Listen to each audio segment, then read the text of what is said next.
With so many options, why choose Arizona State University? For me, the only online option was ASU because of the quality. Their faculty was really involved with their students and care about your personal journey. The dedication to my personal development from my professors, that's been extremely valuable to me. Earn your degree from the nation's most innovative university. Online. That's a degree better. Explore more than 300 undergraduate, graduate, and certificate programs at asuonline.asu.edu. This is a birth story episode, and trigger warning, it involves the death of a full-term baby after a home birth.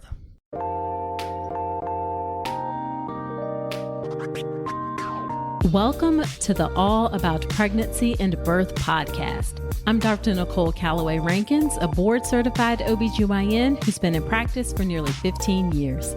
I've had the privilege of helping over 1,000 babies into this world, and I'm here to help you be calm, confident, and empowered to have a beautiful pregnancy and birth. Quick note, this podcast is for educational purposes only and is not a substitute for medical advice. Check out the full disclaimer at drnicolerankins.com/disclaimer. Now let's get to it. Hey, real quick, before we get into this episode, my new and improved online birth course, The Birth with Power Pathway, is coming in May. If you want to feel calm, confident, and actually prepared for your hospital birth, this is for you. The best way to be the first to know when it drops, join my email list at drnicolerankins.com/email. Hello there. Welcome to another episode of the podcast. This is episode number 171. Thank you for being here with me today. So in today's episode of the podcast, we have Erica. Erica is a marriage and family therapist, and her baby Verity died after an injury during a home birth, and she is sharing her story with us today. Now, if you've listened to the podcast for any amount of time or you follow me on social media, you know that I don't talk much about home birth. And it's not that I have a problem with it. I don't actually. If folks want to have a home birth, I fully support that. Home birth is just not my lane. I know hospital birth, and so that is what I talk about. That is what I teach. But I thought that it was important to share this story today for a couple of reasons. One, sometimes the potential complications and risk of home birth are downplayed. And although these things are rare, and what happened to Verity is rare, it is important to share it so people know that this reality exists. Also, there are a lot of lessons and things that Erica discusses, really important things that apply to birth in general, and some really important lessons regarding pregnancy loss and how to support people who have a pregnancy loss. So in this conversation, we're going to talk about what made her decide to have a home birth, the research she did lots of it actually, what her prenatal care was like, her birth, her postpartum experience, and then also how she's pregnant now and how she is approaching things differently this time. You may be surprised at what she's choosing for her birth this time around. So this is a really important episode and a difficult one, but one that offers tons of important information that we all need to hear. So without further ado, let's go ahead and get into this birth story episode and conversation with Erica.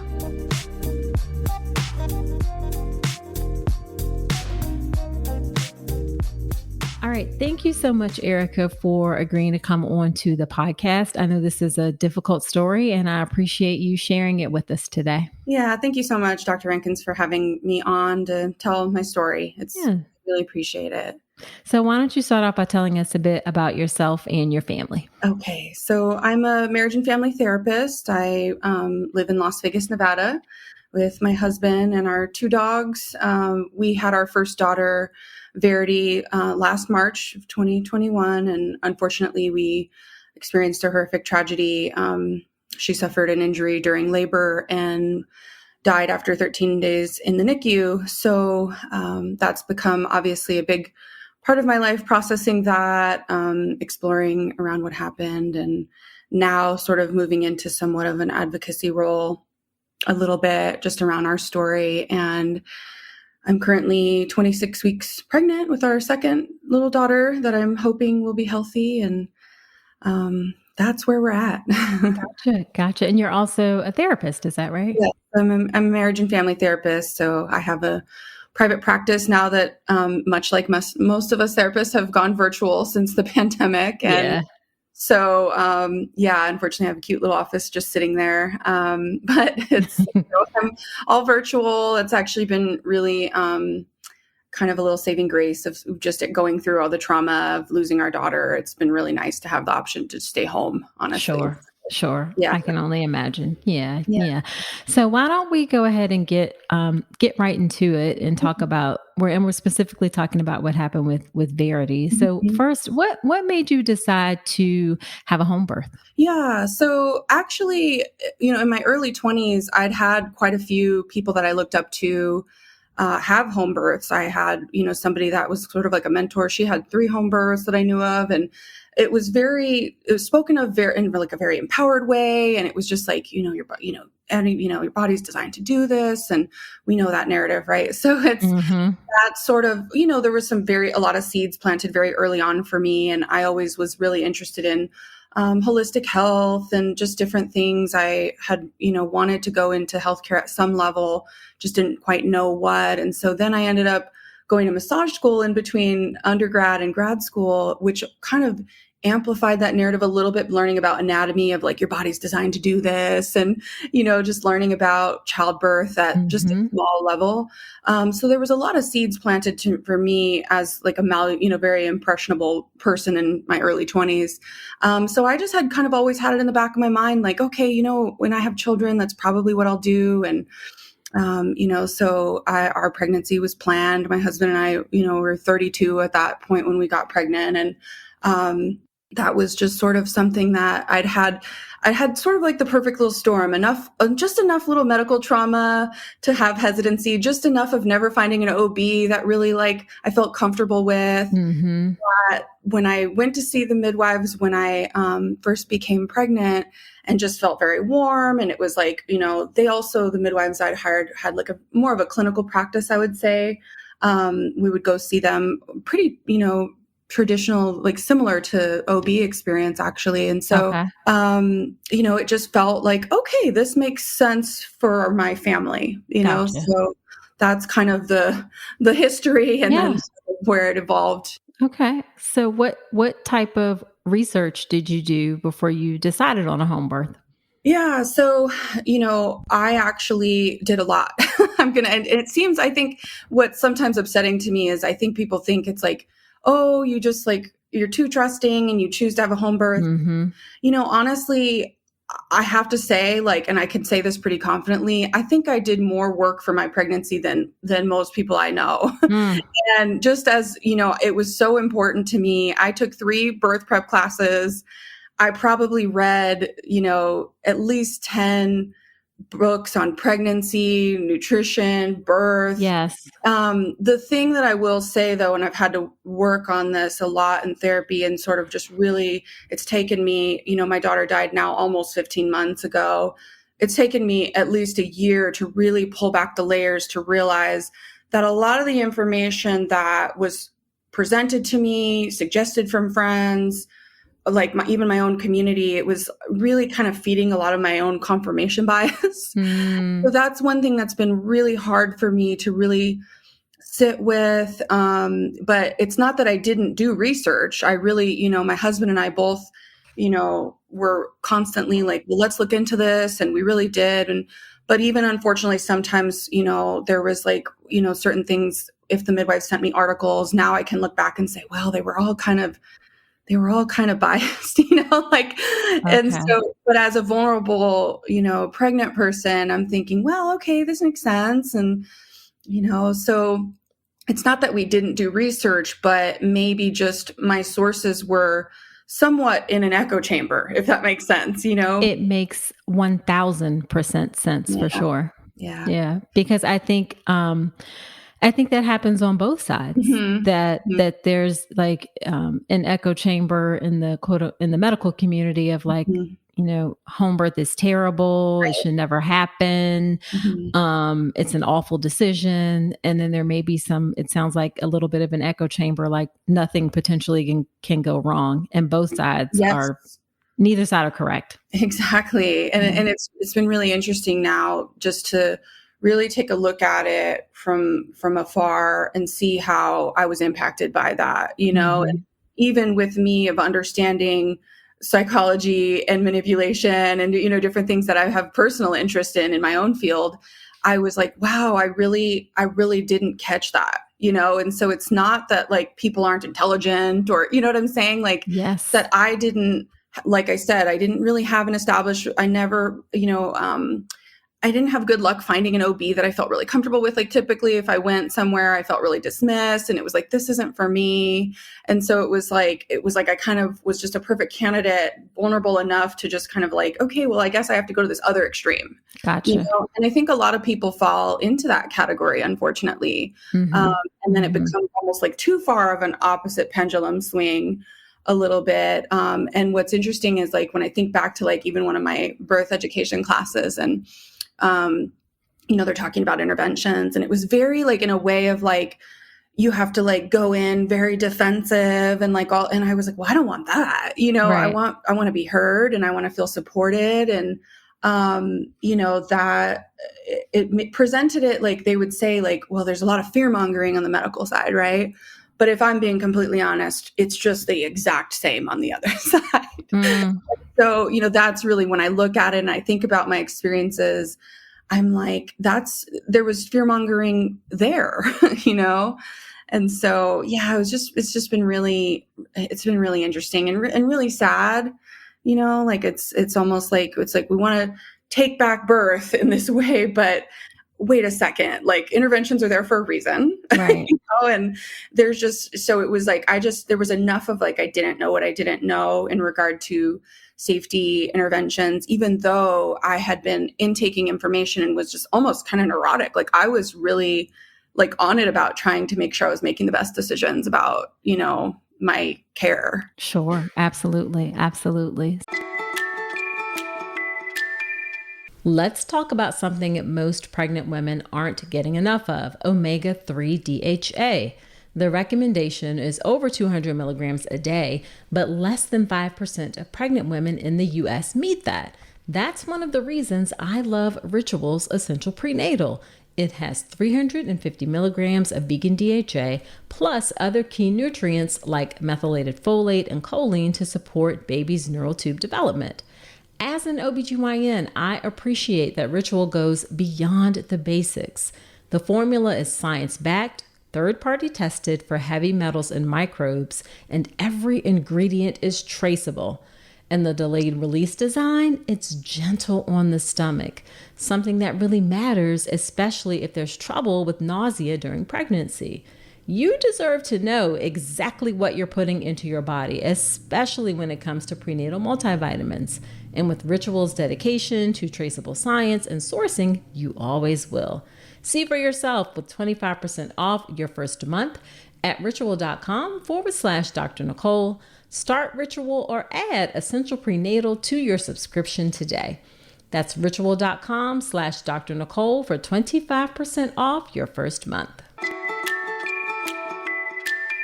So, what was your pregnancy and prenatal care like? Yeah, actually, that was it was really nice.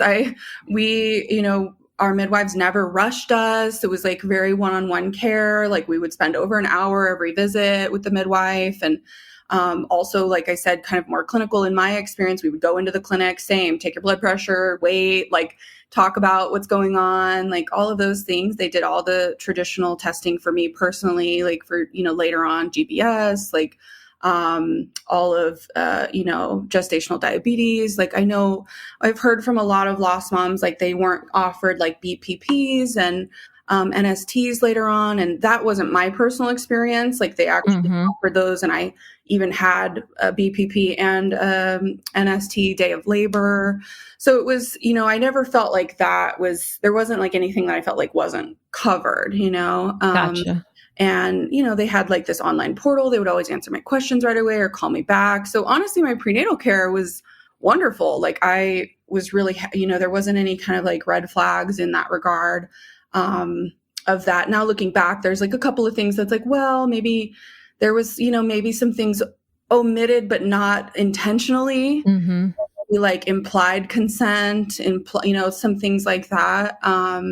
But nothing stood out that was crazy. And to say to like, it sound like having hour-long appointments sounds, my Mhm. God, I couldn't even Yeah. imagine that in the traditional medical Yeah. field. I mean, I Yeah. think, maybe some of the shorter ones where it was, I wasn't high risk. I didn't have, I met all the markers to qualify for home birth. I never had any issues arise for me personally. So, there would have been some appointments that might have been 30 minutes, but it was like Sure. they would have taken the time if it was needed. You know what I'm Yeah, saying? absolutely. Absolutely. And so that's where it was just like, it was really nice. I really appreciated that. We chose to pay cash versus like use the hospital with our good insurance, and so Mm-hmm. that was a conscious choice. Gotcha. Gotcha. Gotcha. So what are some things you wanted for your birth? So it was really important to me to just feel very safe. I obviously wanted to do unmedicated. I felt very empowered in that decision. And, like the actual birth space, I spent a lot of time on like my birth tub, and I had flowers and oils, and I had my doula, and honestly, I had like the whole 9 yards. And I just wanted it to be a more intimate setting. Like hospitals kind of gave me anxiety Mm-hmm. in the past when I'd, had, like I said, just some prior, a little bit of medical trauma from being in the hospital. And it was just not a nice experience for me. And I didn't really think, well, why does my baby have to come into the world in that place? Right. And so now I sort of, look back and think, okay, maybe it wasn't so much an empowered decision. That kind of is actually a decision out of fear.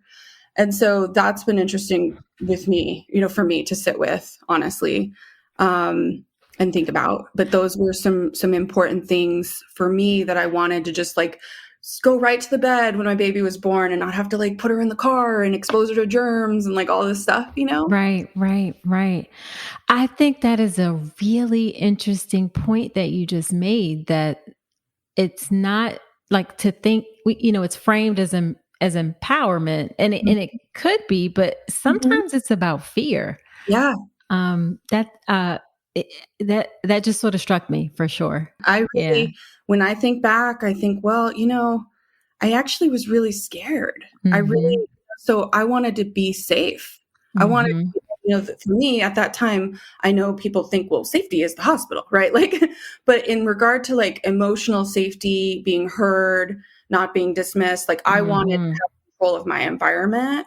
And that was really what motivated me a lot to say, well, I'm going to stay home, and, yeah, so but Mhm. then going back to, it's like, okay, well, that I was afraid to be in the hospital and have something go wrong, because I'd had friends, sort of like when we're talking about a little bit of like the fear mongering, not that anybody was intentionally trying to fear monger me, but I'd had enough friends have birth trauma in the hospital to be like, Yeah. "Oh, I don't want that," Yeah, so I mean, there is something to be afraid of in the hospital. yeah, I yeah, know about hospital births, so I know that totally. not all people have a great experience. Some people aren't Mhm, listened to. It's worse mhm. if you're a person of color, all of those things. Yeah. So, it wasn't like you were basing it on made up things. Yeah. Right. Mhm. Right. Yeah. Yeah. So it's really, yeah, I've had to sit with that a lot. Sure, sure, sure. Now, did they talk to you at all about like transfer, and if you needed to go to a hospital, backup plans, anything like that? Yeah, I did so I had these decked out birth plans, which now, those of us who have birth trauma are like, haha, these birth plans. Like, but I had a, emergency plan that I thought covered everything but in my mind, and I know this sound a little silly, but in my mind, the worst case scenario I'd ever seen was, oh, my friend had a prolonged labor. They transferred to the hospital and had an emergency cesarean. And to me, that was the worst case scenario. Like that was the least desired outcome. Right, It was never, right. it was never presented or like even a possibility in my mind that like me or the baby could die. Mhm. And Mhm. that's one thing that I, am frustrated with in that regard of like how information is presented in the natural birthing community. I think it's, now I know, obviously reading statistics and things, it's like, well, sure, there's less intervention and things like that. And when something goes wrong, it's, twice as likely that it's going to be fatal. Mhm. And that is not covered. And so when I, made these plans, that wasn't taken into consideration. Like that was never presented to me. Like when we did all of my courses had different educators, but all at some level dismissed any kinds of, like when somebody would say, well, what about when the cord's wrapped around their neck, and it would get dismissed, or what about this? And well, it's so rare, and like kind of presented in that way. And I had, my hypnobirthing class, and I look back and I'm like, I can't believe that she would stand up there and say, she would present like an 8-year-old should be able to deliver your baby. And it just enrages me now to think like, I can't believe you're giving that message. Right. And especially with like having had what happened to us happen, I see things now and I'm like, that's so negligent, Yeah. So Yeah. although I had these transfer plans, these birth plans, and there was a lot that was left out in, I don't know if it's just like an overconfidence on their end because it does happen, not as often. Right. But I do experience, it's sort of like been a theme of what I see, like when I watch just things online or, it's all pretty consistent. Yep. I hear you. So let's get into what happened. So what was your labor and birth like?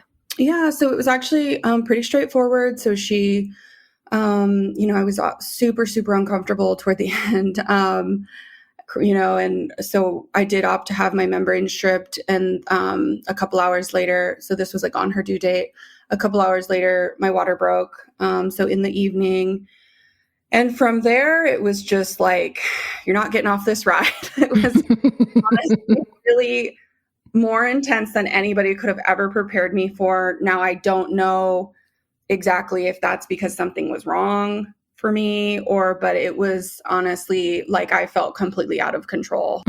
Immediately, like I wasn't able to access any of my comfort measures, like nothing. And I was just like, I couldn't, do anything. I was completely beyond my, self, and, kind of thought I was going to die, to be honest. Really? Yeah. Like it was. So when I've looked at it now, it kind of seems like, I don't, obviously I'm not a medical professional. So, and there's having a home birth, there's no real way to tell, but like what I've found in talking to a couple of, professionals is that maybe I had what's called, uterine tachycystole. So like my contractions were just very intense and very close together from the start.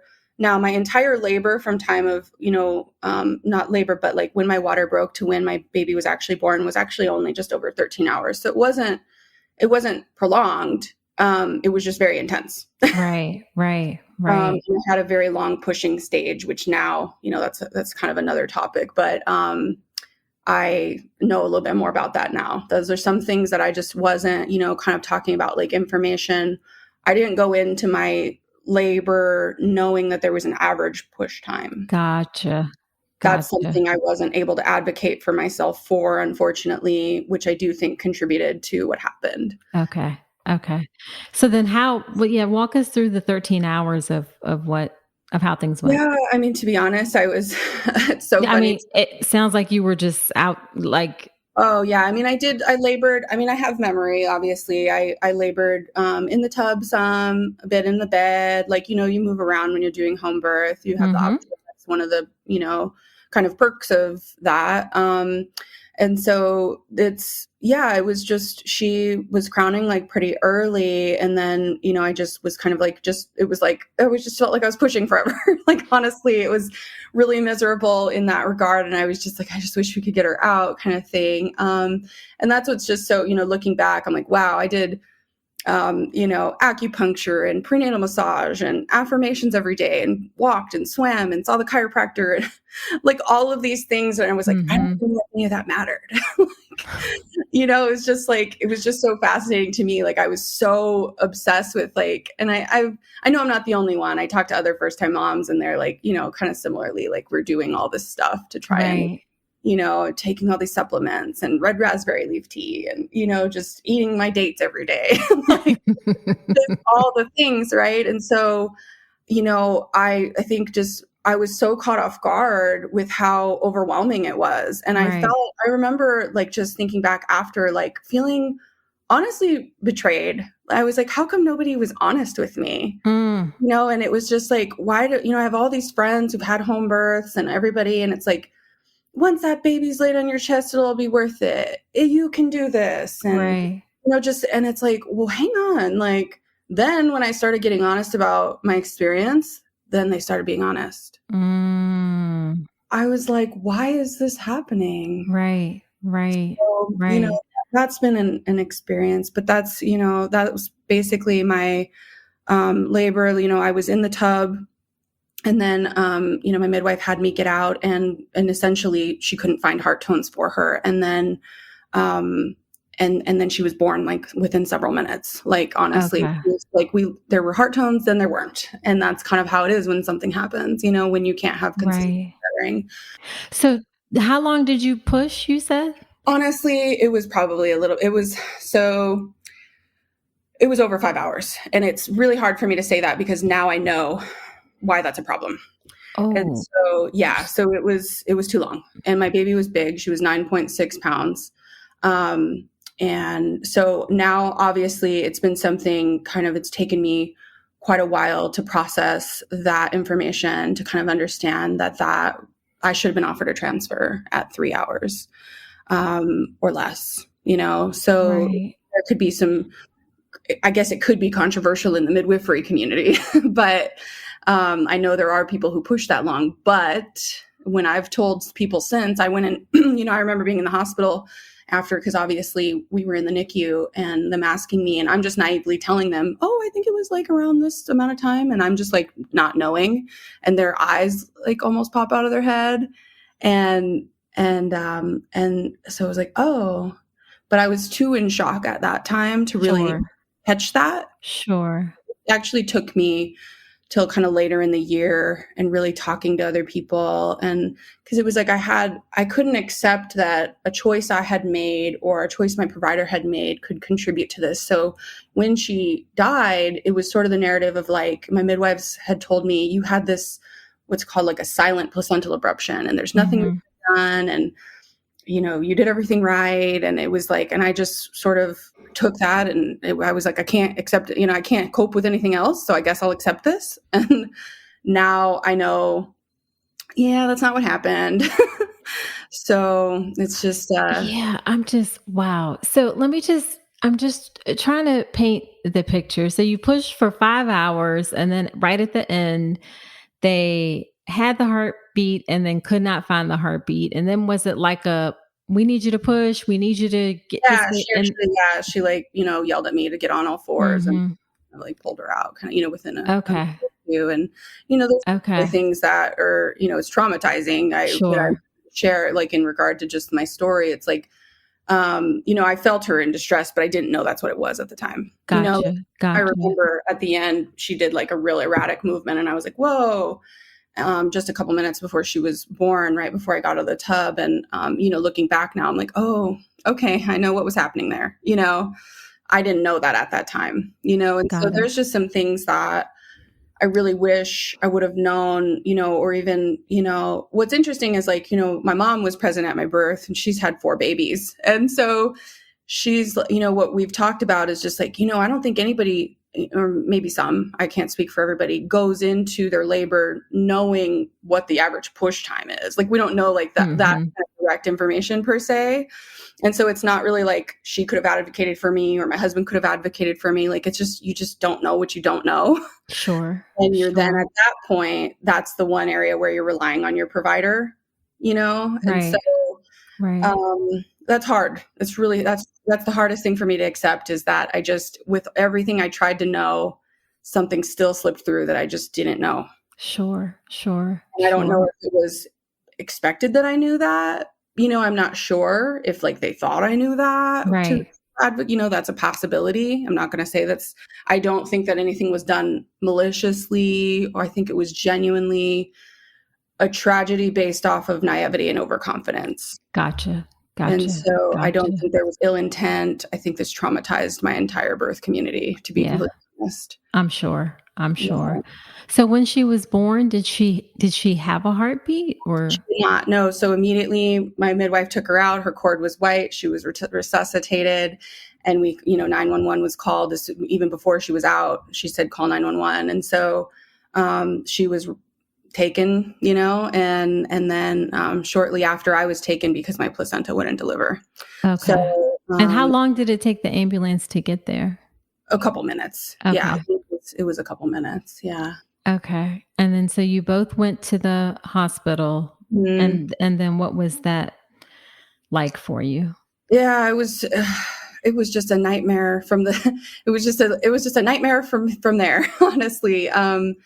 Because, so then I didn't see her for a couple of hours because I had to get taken care of, help with my placenta to deliver. And then I saw her and she was on cooling and covered in wires. And at that point, we didn't really know anything. Like it's really fascinating. And what's been really hard for me, and just in kind of like the whole entire experience, observing like from my therapist brain to my personal experience brain, I don't really think that the healthcare professionals that were with us took the time to acknowledge that we were traumatized people. And I was a person who'd just given birth. And so, immediately they're telling you things and it was sort of, it's general things like, we're not really sure, this could be happening, she's really sick, and so you take a first-time mom who's just given birth a couple hours ago and tell her she's really sick. And I'm like, okay, so she could get better. Right. And so we didn't really kind of digest or even really know the severity of her brain damage until literally the day she died, if I'm being completely honest. So that was sort of, so just going into like, it was just so hard being, I'd never given birth before. So here I'm like walking within hours on my feet back and forth to the NICU. So that was pumping. I had, my milk came in right away.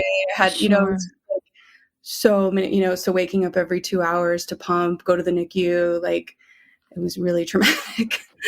Yeah. Traumatic, disorienting. Oh my gosh, just everything. And I think it actually worked not in my favor to the fact that I was a therapist, because I have enough like almost crisis response survival skills to like compartmentalize and disassociate that actually people were like, oh, she's doing so well. And here I was just like completely checked out, like so overwhelmed, but like, because I have so many coping skills. Like, sure. So it was that, I think, was my experience this whole time, actually, of just sort of like people being like, wow, she's doing really well. And, so glad she's resilient and this kind of thing. And that actually really was to my detriment, to be honest. Gotcha. And then how do you feel like the OB staff at the hospital treated you? Well, I really immediately could feel the shame. They obviously only see tragedy when people get transferred from home birth situations. And so immediately it was like, oh, here's these home birth people, and they didn't say that, but I could feel it. I'm intuitive, and it was like known, and it was like, great. Now I have to like, it's like, they don't know everything I've put into preparing for my baby. And I just look like this idiot, like, why would she choose a home birth kind of thing? And so that was really hard. And there was just, that's part of the reason I've become so passionate about like doing some advocacy work around trauma-informed care, like as a therapist, because just some of the things that were said to me were so insensitive and just really inconsistent. And, they really tried. I don't blame any of the, there were also really wonderful people that really made an impact on us. I don't blame the nurses or the staff. I think it's a systemic issue that just we're not trained in trauma per se in the healthcare field unless we seek it out. And so I think nurses do the best with all of the varied things that they get thrown at them. 100%. It's just not something that is taught. So I don't blame. I'm not blaming them, but at the same time, it's like, oh yeah, I was harmed quite a bit by some of the things that were said to me. Yeah. Do you remember anything in particular that was said that you would feel comfortable sharing? Mhm. Or like I could tell you just some basic things, and this is what I've got a lot of. I actually pulled feedback from all the lost moms to create what's like a basic trauma informed care sheet. So I'll Right. just do like a couple little examples. It's like, one nurse would be like, "Stay strong," and I'd be like sitting there just staring at her little NICU bay, like, "Just stay strong," and I would be like, "Okay, I don't know what that like. I don't know why you're saying that," Right. and then it'd be like, somebody else would come by and I would be crying, and they'd be like, "You got to stay strong for the baby." And I'd be like, okay, like, just like, Right. so educating nurses on like, okay, first of all, I've now had two nurses tell me the same thing in a different context. And I don't, I know they kind of mean well but like, what does that mean? Like, Right. you're telling me I'm not strong because I'm not crying. Now you're telling me I'm not strong because I am crying, like, just kind of, it was just like things like that. Like, Mhm. I remember like one nurse, came to me at like the end of the first week, or maybe it was toward the beginning of the second week. And she was like, "How you doing?" I was like, "Oh, she's like, you don't have to be so stoic all the time. You can." And I was just like, "You didn't see me 30 minutes ago. I'm losing my shit." Like I Yes. just was like, "Why are you saying this? Like, it's not helpful, Right. So there were just like things like that, like, if that makes sense, like Yeah. just disorient, kind of pulling me out of my situation. Like, I didn't need advice or guidance. Like, I'm horrified. I'm traumatized. I'm postpartum. Like, I'm not sleeping. Like, just ask me if I want some water, or, just sit with me, or just, you can say, "I'm so sorry this is happening and this is really hard." Right. Like, just, so really, I think, and I think it's a cultural thing too. We sort of underestimate how just simple things can be really helpful. And we think we've got to Mhm. say like really elaborate, like helpful things. Yeah. And it And really, we don't have to, it's Mhm. the opposite. Mhm. Um, Sometimes it's enough for somebody to just acknowledge, like, "This is effing hard." And yeah, that's it. Like, that's that's it. yeah. That's it. Like, Mhm. just seriously, like, this sucks. Mhm. Mhm. So sorry you're here. And, that's it. And we just Right. sit with that. And Right. that's really hard for people though. Yeah.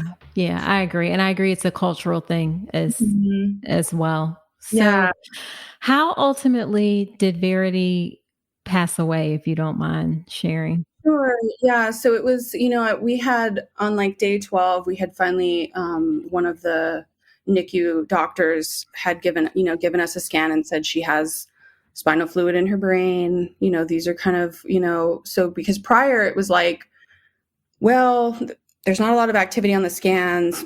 But then we would have a doctor come, her heart's doing great. And then another doctor an hour later, her kidneys are wonderful. Like, her lungs are awesome. And so like, you tell that to people who are hanging on for dear life, hoping their child's going to live.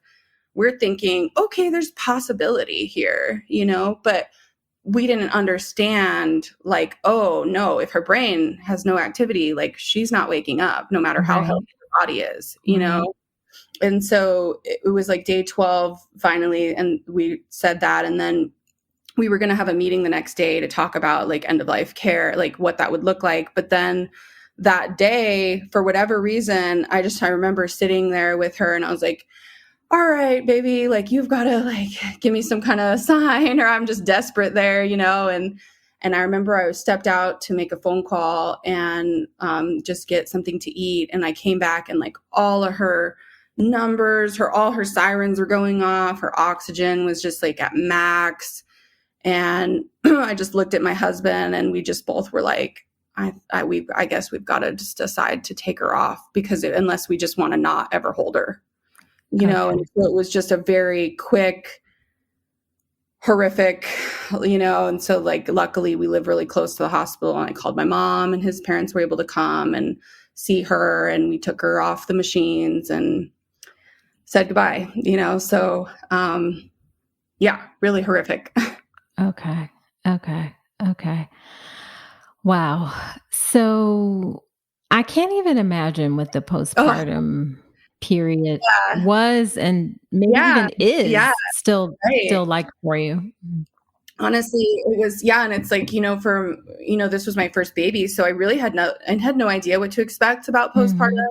And I had just known and sort of I'd kind of prepared myself of like, oh, well, like, my sister had postpartum depression. Maybe there'll be some things I need to look out for, some stuff like that. And, but other than, and I'd already hired like a lactation consultant, like I had all my things lined up and, Mm-hmm. but this, it was just such an, completely uncontrolled experience. Like, I mean, I have kind of like a dark sense of humor, but so like the last month, the months following her death, I was just like, people would be like, how's, checking in, or I'd be like, I don't know, grief, trauma, postpartum, pick one. I don't know where I am. Right. Like, Right. and, Like spin the wheel, yeah, whatever like one you want. since I have no idea what's postpartum and what's otherwise and what's grief, I've never had a traumatic loss like this. I have no idea. Like it was just, it's so consuming. And that's one thing. And just talking to other, bereaved parents, like who lost a child, had to deliver a stillborn baby or had something traumatic happen like we did.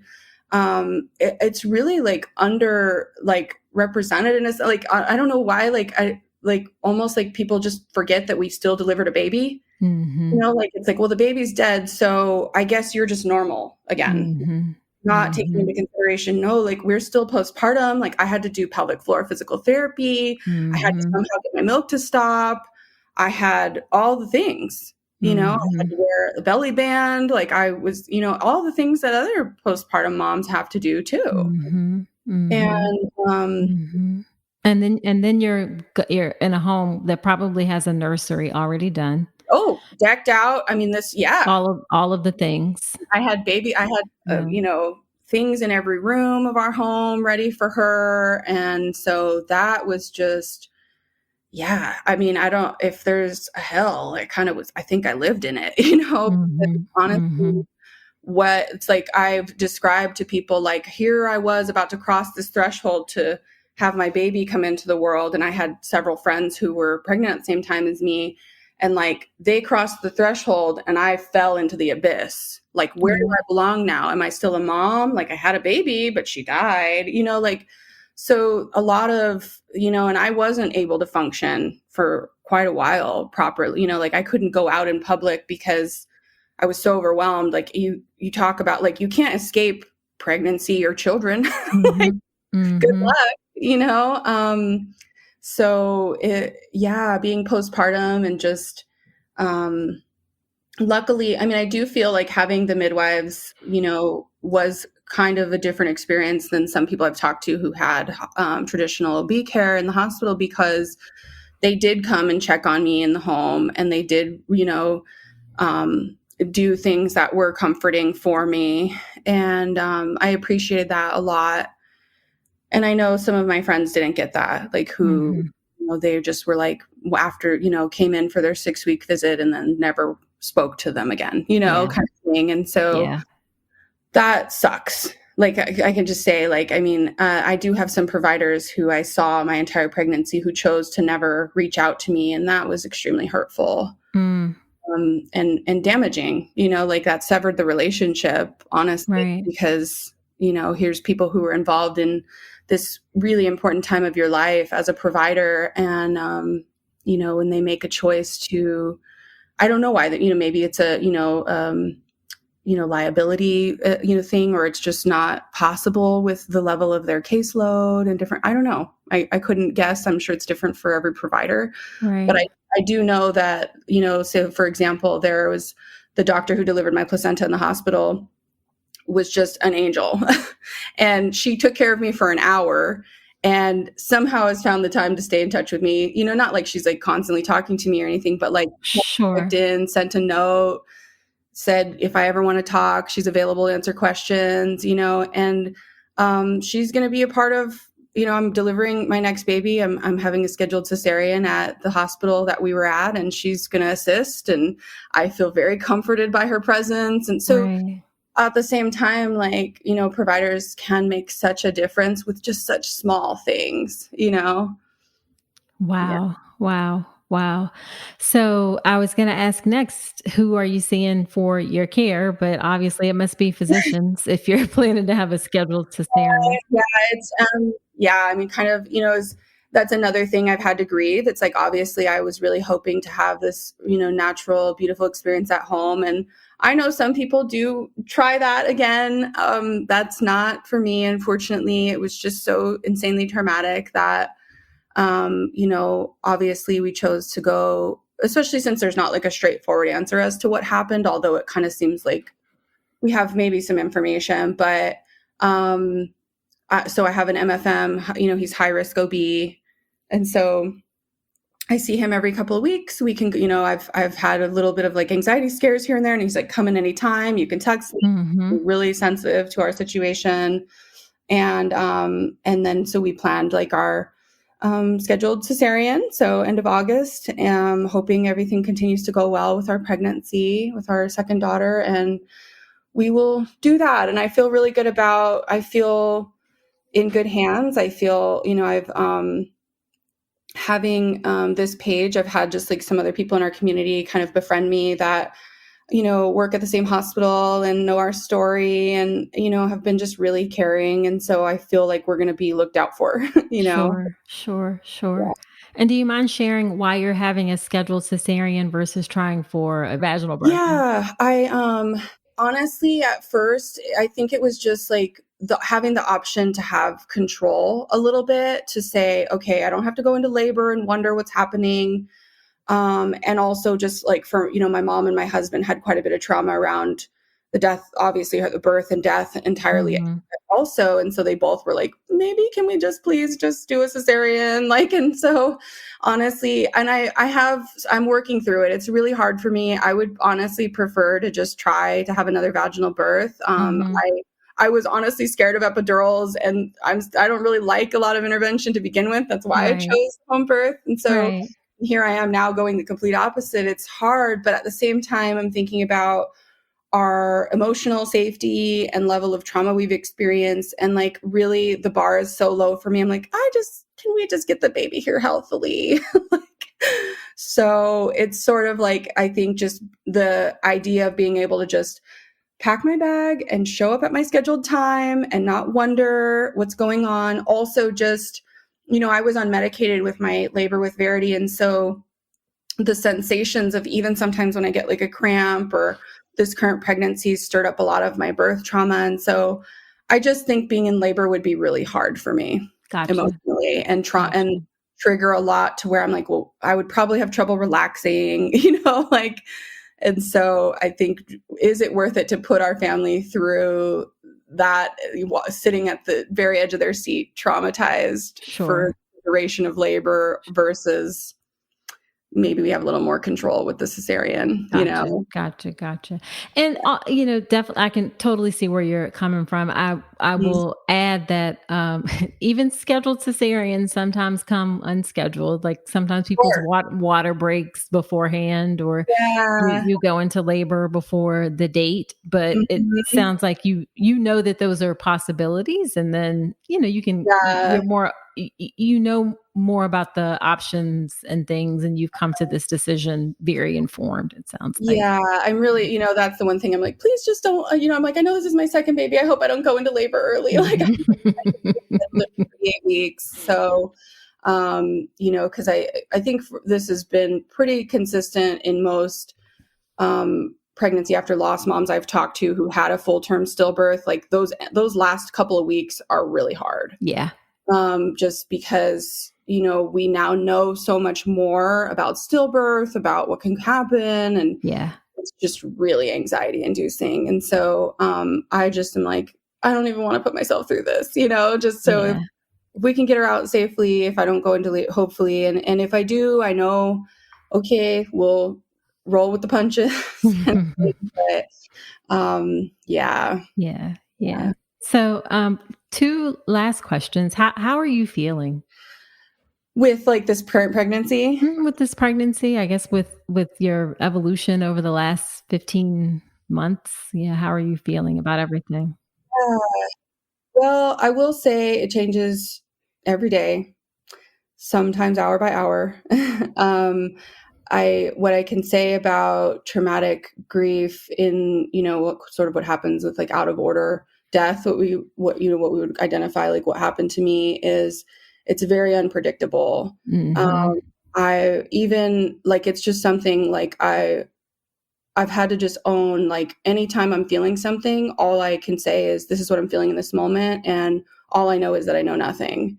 In an hour, I might feel differently. And being with that and giving permission for that is the most helpful that I can do versus trying to move it, trying to fix it, trying to judge it or anything like that. And I think that's really the most helpful for me, to just be with what's here.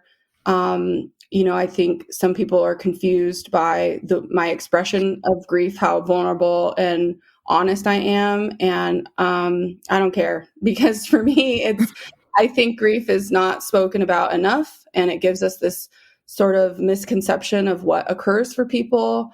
And I'm here saying, no, this is actually really hard. And I feel kind of screwed up, to be honest, a lot of days. Yeah. And I'll never be the same. There's no version of me who didn't lose a child and have this horrific experience. And I died with her, Sure. to be honest. And so I do feel there are some things that have gotten lighter or shifted as I, do my best to live in her honor. And I think for me, I'm fortunate that we were able to get pregnant again. We did have some fertility stuff. We were not sure if we were going to have a hard time after. And so I'm just really, there's been like some glimmer of hopefulness. Like, I'm trying to lean into that. And I will say, like, had we not been able to, I think I would not be doing as well, of just being completely honest. Mm-hmm. Because losing your first and only child, you don't just lose your child, you lose a future, an identity, a motherhood, a whole entire life, Mm-hmm. And so having that taken away from me, as well as my daughter, has been so hard, especially because I was so intentional about my life. Sure. So feeling robbed in that. So I feel, I just take things one day at a time, and there's harder days than others. And surprisingly, it's sometimes not necessarily the big milestone days. It's just a random Tuesday that's really hard. Yeah. Yeah. And pregnancy is hard. I know some people do really well and are like really wonderful pregnant people, and I was never one of them.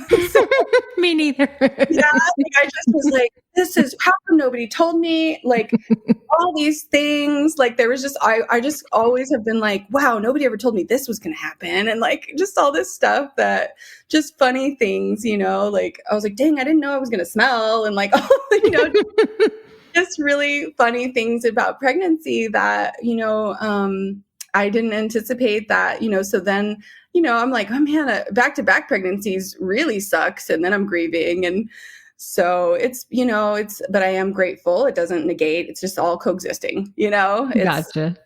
Yeah. So sorry, that was a long-winded answer to your question. No. Perfect. It's a perfect answer. So then what is the one piece of advice that you would tell other women, folks, as they get ready for their birth?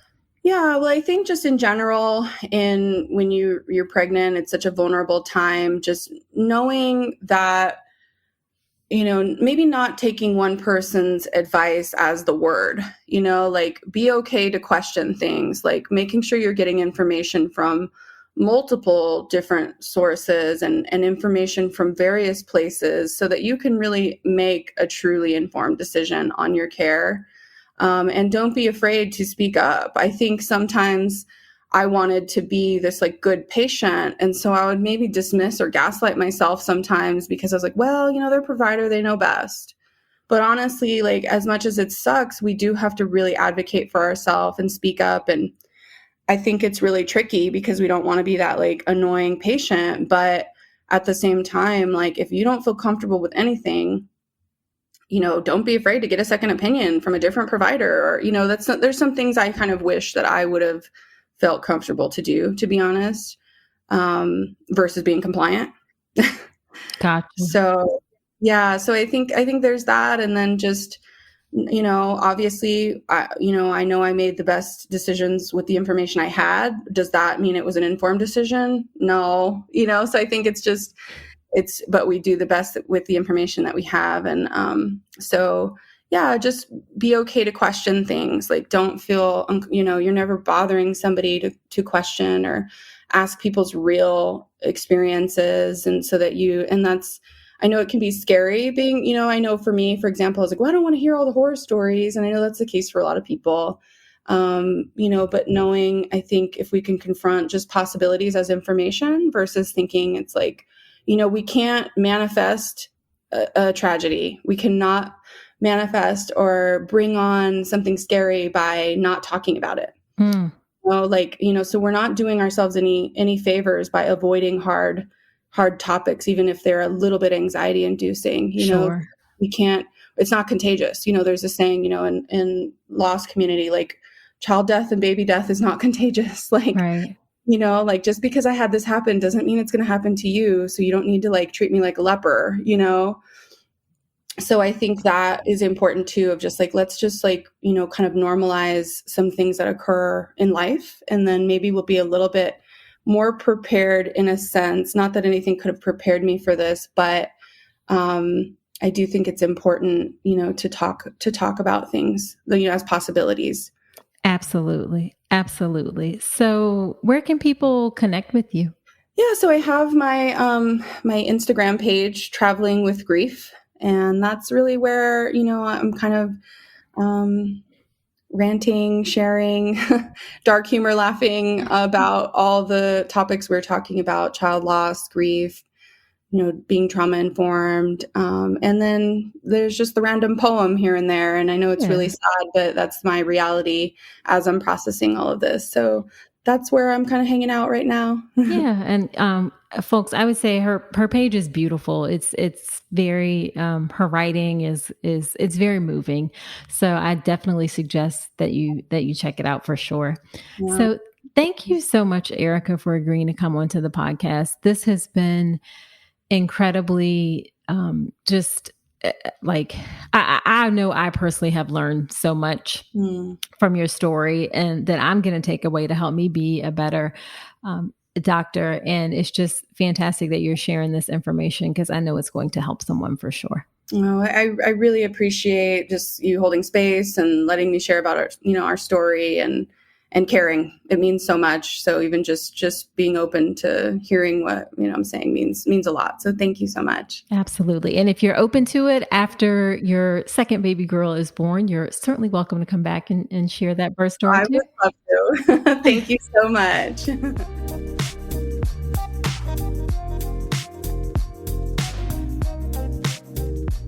After every episode where I have a guest on, I do something called Dr. Nicole's Notes, where I talk about my top takeaways from the conversation. Here are my Dr. Nicole's Notes from my conversation with Erica. Number 1, this is what makes me nervous about home birth, this situation that happened, and that is the inability to provide immediate resuscitation for the baby if needed. Moms have some reserve, and those few minutes of getting to the hospital, moms are typically fine. However, babies are brand new. They're just figuring things out when they're born. A few minutes after they are born can make a tremendous difference in their lives if they have a bad event that happens.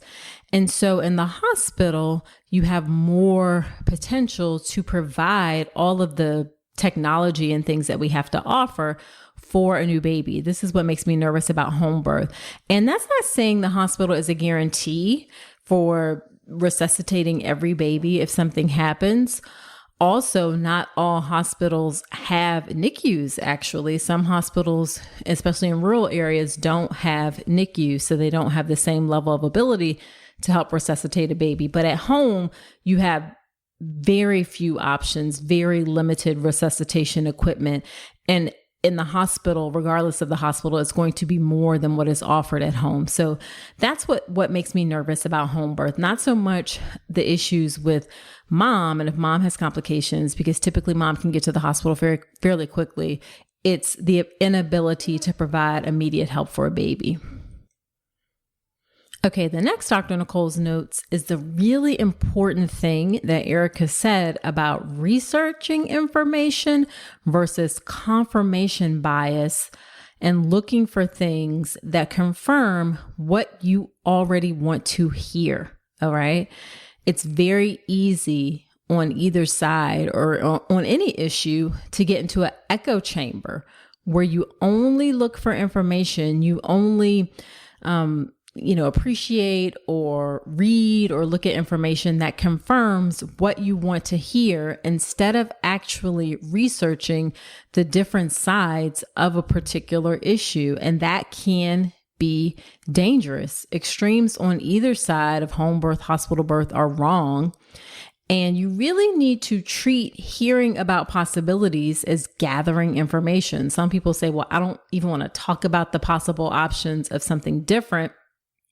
But that is wrong and can be detrimental. Okay.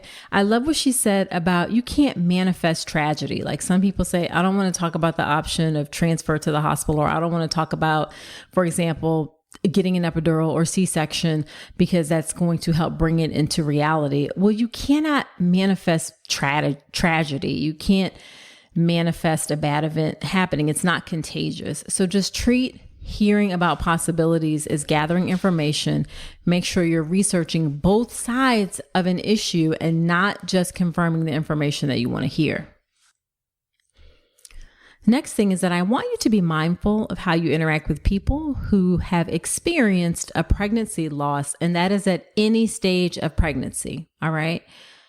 Don't say things like everything happens for a reason, or stay strong, or trust that God has a plan for you, or at least it was an early loss, or at least you can get pregnant again. All of those things are tremendously dismissive of someone's experience and doesn't allow them to sit in the grief and the difficulty, in the anger and the sadness of having a loss. If those are the things that they're feeling, you really want to meet people where they are and support them in feeling whatever they're feeling in that moment.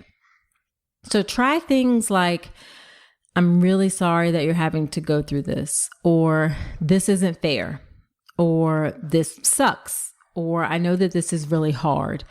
Erica has a lot of information on her Instagram. It's Traveling with Grief, and we'll link that in the show notes, that helps you to better support people who have a pregnancy loss and just do it in a way that is so much more helpful and not dismissive of people's experience.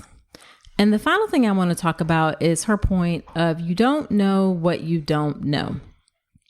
Now, it's not really possible for you to know everything about pregnancy, about birth, about the potential things that could happen.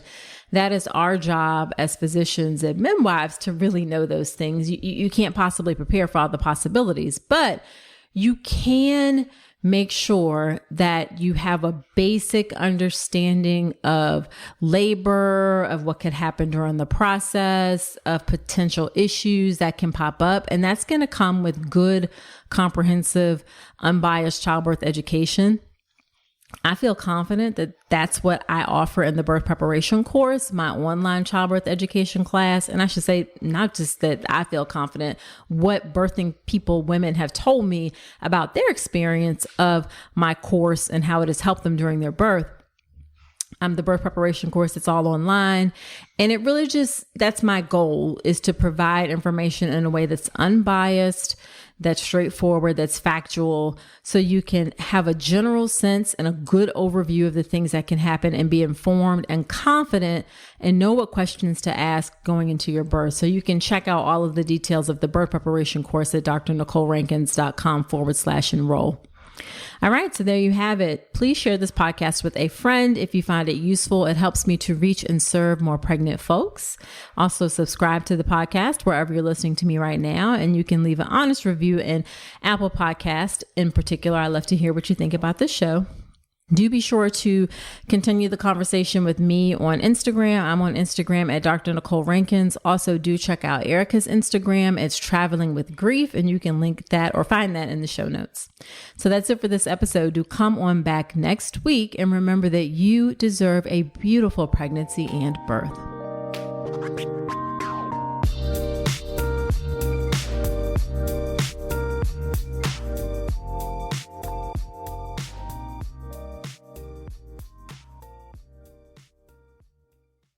Are you a financial advisor considering the independent RIA model and wondering where to start? Start with Schwab Advisor Services. They've helped thousands evaluate the full range of options and can help you determine your best path forward. Start your journey today at advisorservices.schwab.com/paths.